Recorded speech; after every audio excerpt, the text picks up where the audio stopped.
Welcome, everyone. My name is Malaha Begamin, and I'm one of the counselors for the Family Consultation Service. This webinar is being sponsored by the World Bank Family Network, and we want to just say thank you to Kat, to Sarah, to Padmini for inviting us to come and speak. Today, your presenter will be Rua Hijazi. She is a counselor for the Family Consultation Service, and today she'll be speaking with us about supporting our parents in the age of COVID. So I'm going to turn it over to Rua, and I hope you enjoy the presentation. It is being recorded. We'll turn off the recording when you have questions for your privacy. Thank you so much. Thank you, Malahat. I'm trying to share my presentation here.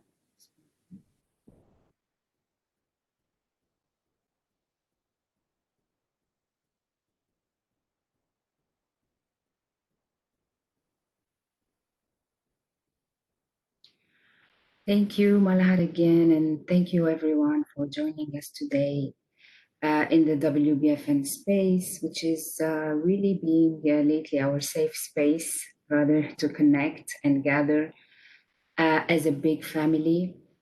And especially as we try to navigate those difficult times during the pandemic. And since we are all here as a big family, we cannot but remember, our other family, our elderly parents, wherever they are, and maybe think of how they are doing, how best we can support them, which is basically the topic of my talk with you today. If we look at the news, all over the news,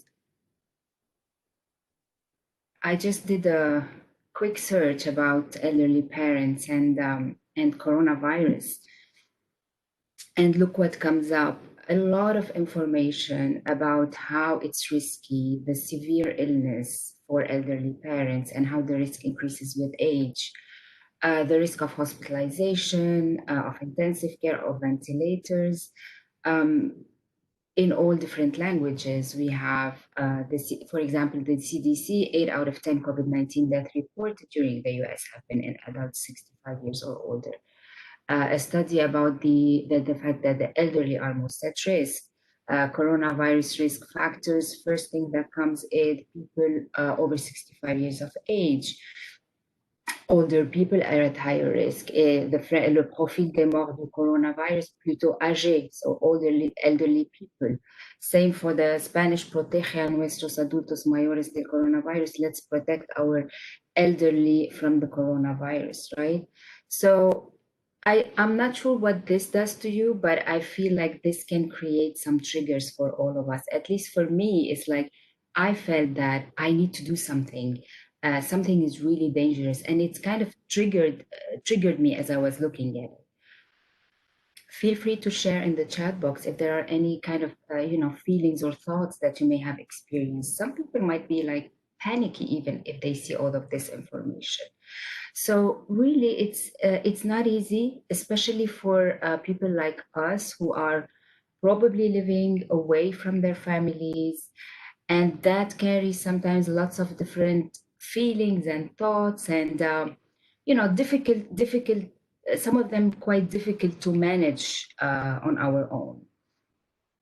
Maybe if you could write some ideas, I would maybe we could get a sense of how this group is handling this difficult task of caring for the elderly parents. So feel free to do that. We can discuss in a little bit. For now, let's start by looking at the reality of the situation. What are our elderly experiencing in terms of stressors these days because of the coronavirus pandemic, of course? The first thing that comes to mind for me is health, the health concerns due to the fear of infection, the fear of getting sick. And this is a valid and real concern for all of us, but especially for our elderly parents, since getting infected might have serious consequences for them. Also, the elderly are in a difficult place because they need to negotiate additional health constraints related to their living arrangements and how that affects their level of exposure.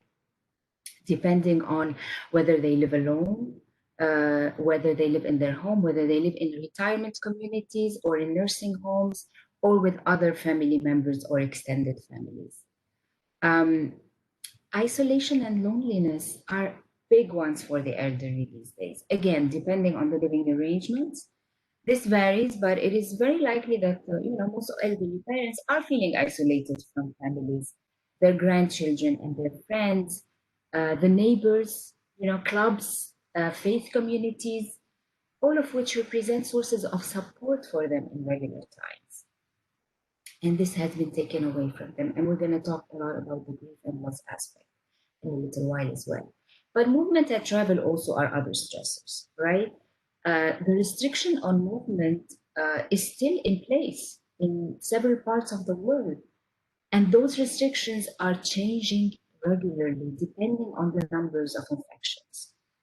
This can hide an uncertainty and it can cause also stress for our elderly parents around decision making and risk assessment regarding travel plans, maybe either to see families in other countries. Many grandparents go and visit their families in different parts of the world, or for families to go and visit them. And for many older people as well, uh, travel for tourism is an important component of their self-care. After retirement, this is what they plan to do. They wait for that trip sometimes.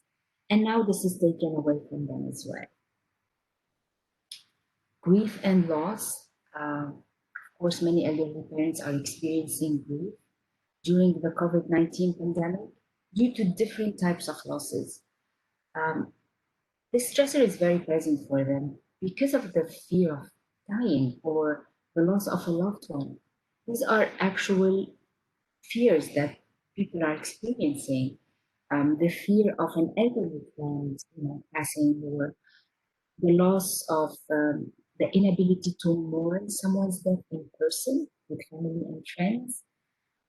Also, the loss of personal and close contact with family, especially the physical component, the physical touch, the hug to grandchildren. This is many people that I speak with that are that are grandparents and they cannot have this intimate moment with their grandchildren. They feel a huge loss. It creates an emptiness for them, and probably I'm assuming that maybe we're going to have lots of studies after this pandemic on that impact, the touch, the importance of this physical proximity and what it does for us and for our resilience, especially of course for the elderly parents. But also what they've been losing is, the loss of a lifestyle, the sense of community, especially such as maybe going to the neighborhood park or to the community center or to the neighborhood libraries. Maybe in some parts of the world they're able to do that, in other parts they can't.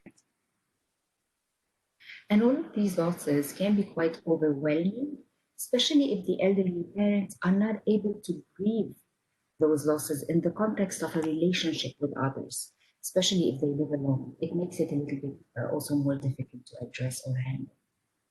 Rua, we have a couple of questions if you or maybe just comments that I'd add to the.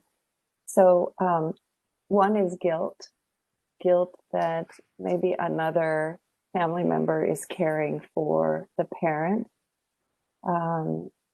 That the parent is now alone, maybe has lost the partner, and not being able to travel or visit to help that parent is frustrating, devastating, and even gut-wrenching.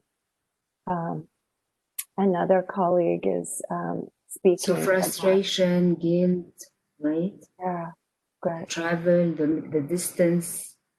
Right. And the isolation you mentioned. And then we have another colleague who's saying, although they speak with the parent every day and do Skype, they feel overwhelmed.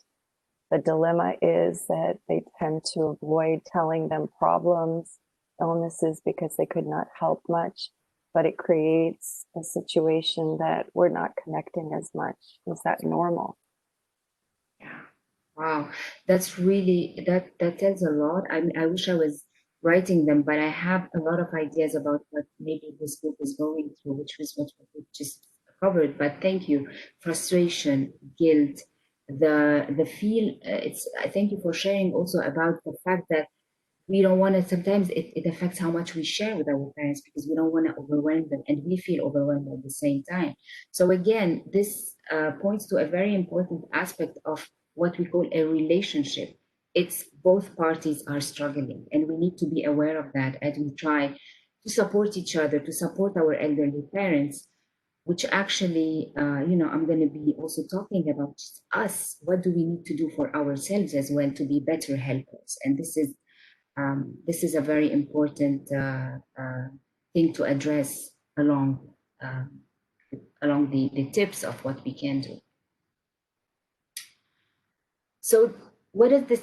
Oh, I'm sorry. I should have covered still the finances because I think it's important. We think sometimes that finances affect maybe only us, but it's also affecting our elderly parents, either through, social support systems or because their families are affected financially and they cannot provide as much. And that creates an additional layer of stress in order to be able to manage, or it's like a way they need to find new ways to cope with maybe that loss as well. But what are the impacts? How is that affecting our elderly parents, in my view? And of course, you may have other ideas or from your experiences as you talk to your elderly parents, you may have also ideas with people you just shared, for example, loss of a partner or additional issues. But for now, I feel this is really stressful, right? It's stress reaction. And this is a normal response to this unprecedented crisis. And it's affecting the elderly, of course, because it's affecting their whole routine, which has been disrupted. And they have lost many of their support systems because of the social distancing and the quarantines in some places. Depression and anxiety. Actually, the risk for onset of depression and anxiety may increase for some people because it can sometimes happen during, at a later age. But sometimes there are also some situational issues or situational constraints that might create this might heighten this risk, might make it even a little bit, more intense, and that might lead to feelings of feeling depressed, but also loneliness. Loneliness is a significant risk factor for depression in general.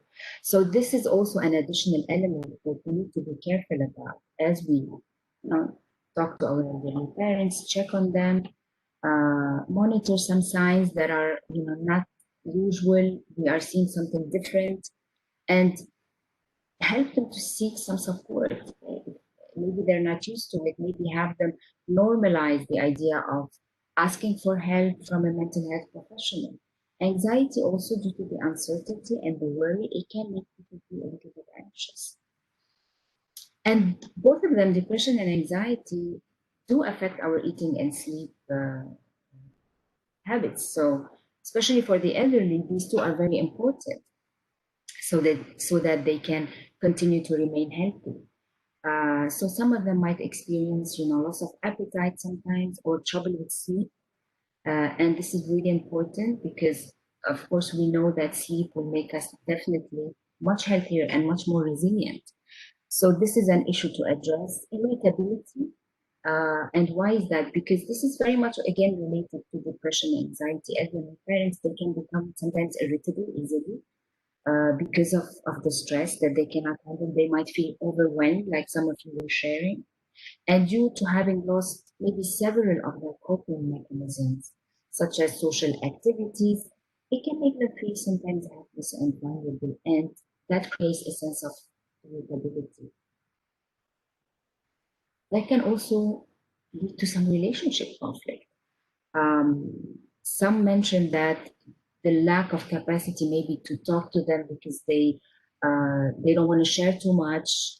It can create distance. Sometimes it can create a little bit of disconnection, and with time, maybe that can lead to, not being able to really understand what's going on for the other person. So we need actually to reach out and to find proper ways to address that relationship that leads to more connection in a healthy way. And this is what we're going to be talking about in a little while as well.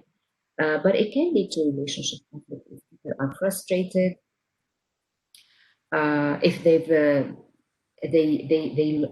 not with their friends, wherever they live. Maybe sometimes they can be arguing with caretakers in retirement communities or nursing homes in a way that is not necessarily very helpful or supportive for them. And some may even struggle with feelings of helplessness and despair, and may feel that they are, a little bit giving up on engaging in life in a hopeful and positive way. And this is where maybe it's important to have a quick intervention, either in person with as a family members, or also with the caretakers, the providers, wherever they are. So how can we support our elderly parents, right? This is what maybe many of you were talking about how you are feeling, and it's very valid. It's important to remind ourselves that in order to be able to support others, we need to be in good shape, right? So just like safety instructions in American tell us, put your oxygen mask first before helping others, we need to do the same as we try to help our elderly parents. This is especially relevant during these stressful times, as many of us, many caregivers maybe, are also experiencing fatigue and burnout as they take on multiple roles, including working from home, and they juggling work and childcare and housework. And at the same time, they want to attend to the needs or the care of their elderly parents. And burnout is really a very difficult state to navigate on your own if you're not careful and you're not taking care of yourself, because it's a state of emotional, physical, and mental exhaustion that is caused by excessive and prolonged stress. And we need to kind of maybe notice and take a moment here and to see if are we kind of really maybe close to that, or are we already there, and really try to see what we need to do in order to be efficient and effective helpers. So for that, I would say maybe it's important to do the self-care, take care of ourselves, uh, practice self-compassion as well, which is the idea of being kind to ourselves. We've heard a lot of people maybe experiencing guilt. This is again very normal for people to experience as they try to take care of the elderly parents, especially if they are not there. So it's critical to deal with those feelings and accept them. Start by acknowledging, accepting feelings of guilt. Even incompetence. Some people might feel that we are incompetent right now. We're not able to provide support. But also at the same time, notice and appreciate what you are already doing, because you are already doing a lot. And I think sometimes we tend to overlook that. So try to notice what you are already doing and look at the constraints around you. And try just to sit with that moment, because that can, help you gain a little bit more of a realistic aspect of what is going on here, and help you with that feeling of fear. We're going to talk also a little bit about gratitude and compassion, which can help both of you and your elderly parent nurture feelings of appreciation in the relationship, and probably deal with the idea of care, because it's big for all of us.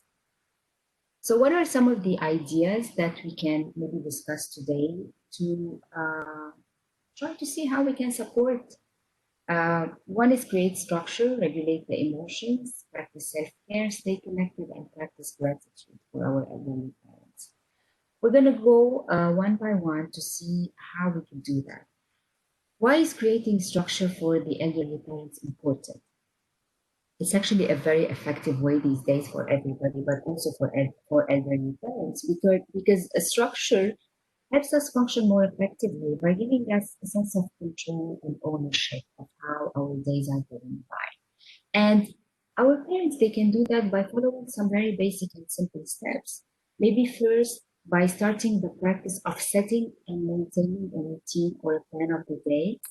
And this plan can include time for their exercise, movement, or maybe stretching, or the little walk in the morning, time for connecting virtually with family, time for other leisure activities. And your goal can be by helping them either create that structure or even celebrate those achievements by checking in with them during the day and acknowledging and appreciating their efforts at remaining engaged and active.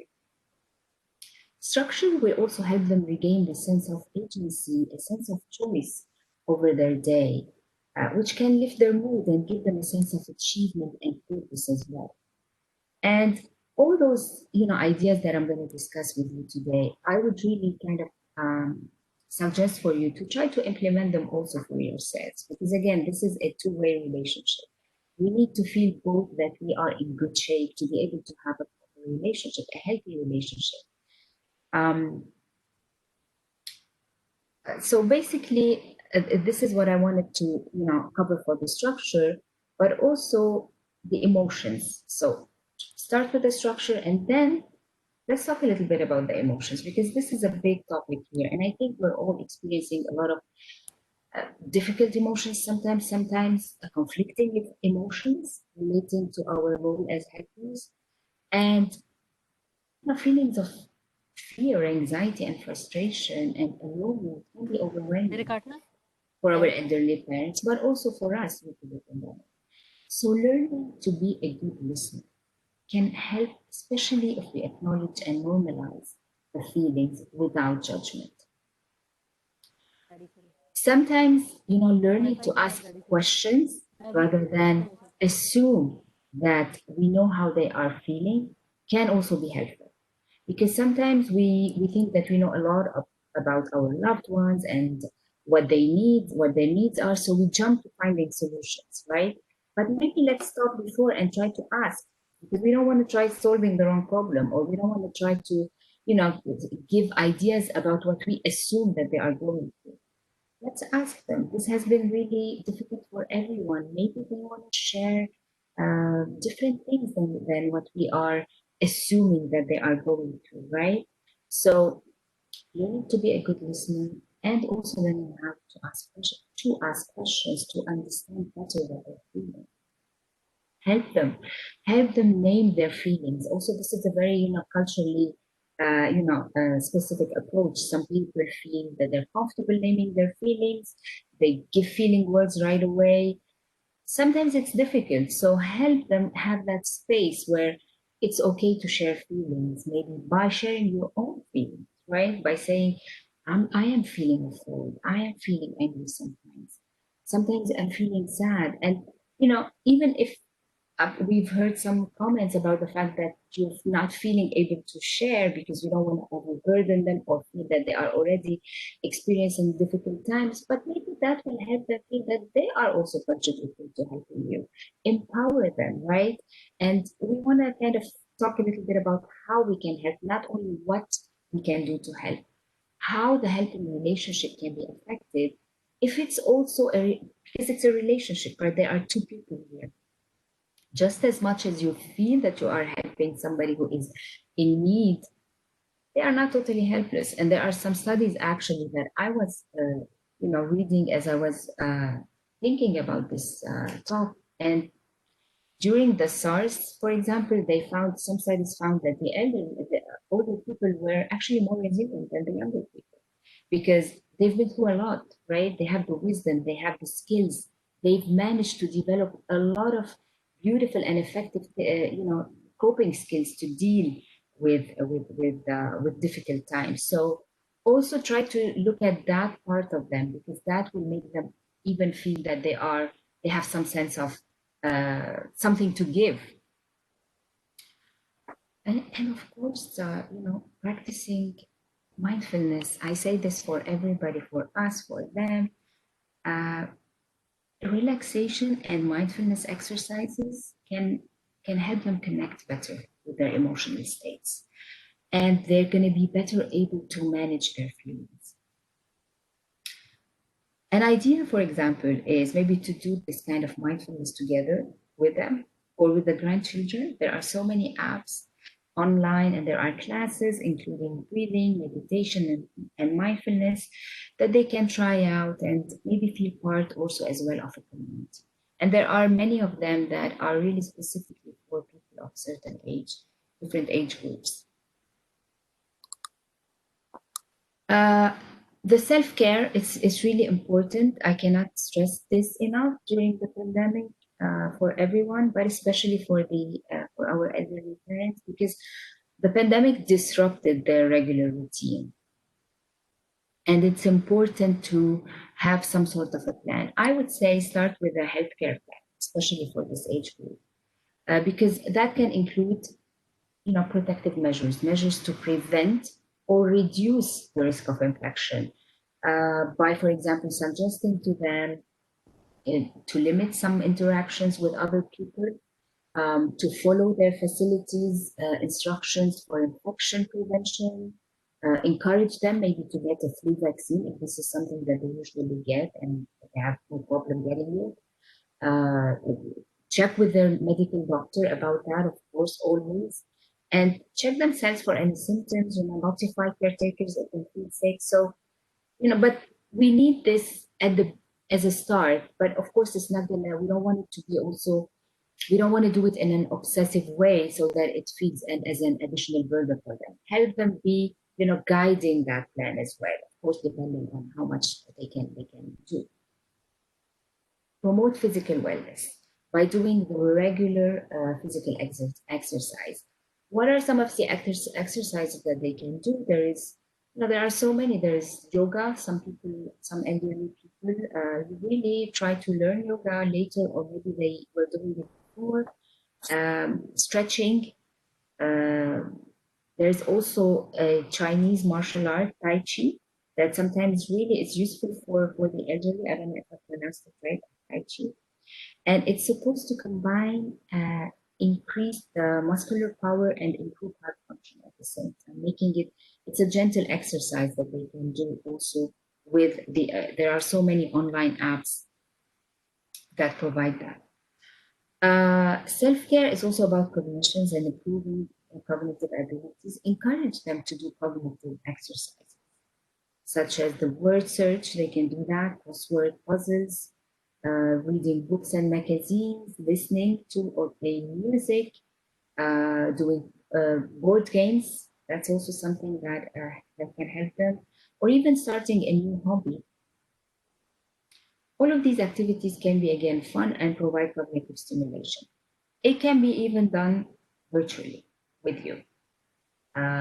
This is something that you may want to explore and make the connection with them an activity rather than necessarily just speaking, over the phone, or just checking on them. Maybe engaging with them in an activity might be an idea, and help them, stay connected with their religious or spiritual groups by supporting them. Maybe you could do some work for them, finding out if there are online meetings or events, religious events that they can attend, maybe on a regular basis, if this is what they used to do during the week.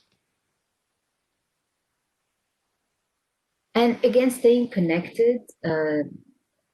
By now, even if they are social distancing, there's does not mean social isolation. Our elderly parents can still connect either via phone or video calls with us. I'm sure many of you shared that they are talking to them regularly. I think it's a great support for them, but also for you, right? For us. And, maybe it's going to be exciting. I always say, let's be curious, right? Help them be curious about this virtual space rather than feel, oh, it's a burden and I have to learn it and I don't know how to manage.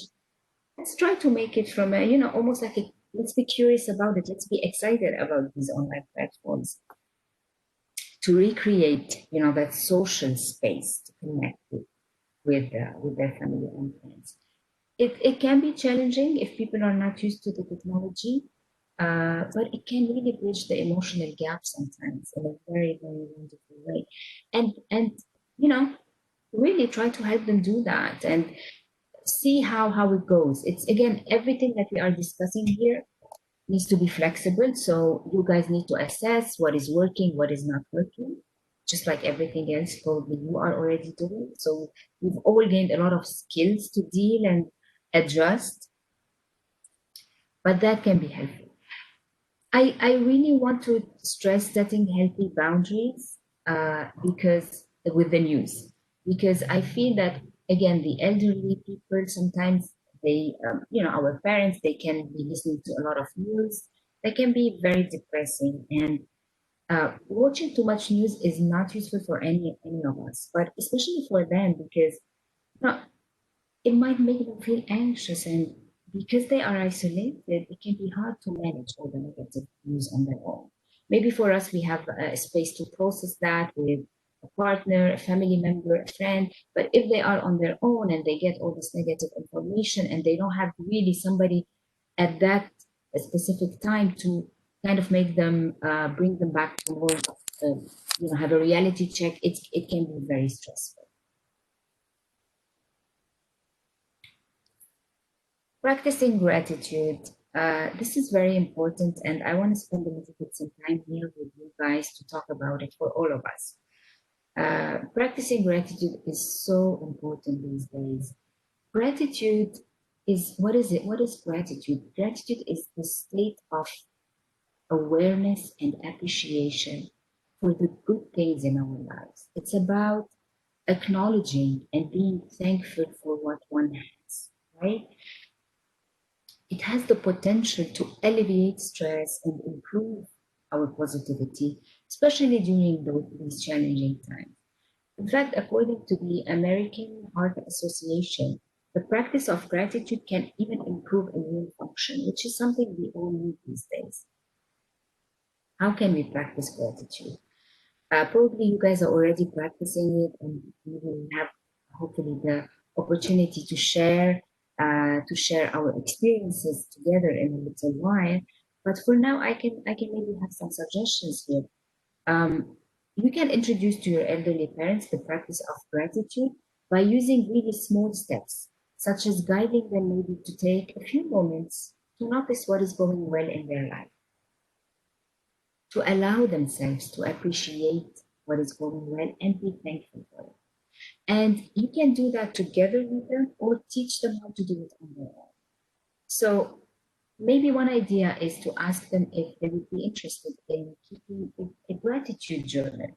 And that can be also helpful for them from a cognitive perspective. If they, write in it every day, they can write down maybe every evening one or two things about their day that they can appreciate. Remind them maybe that the entries don't have to be major events.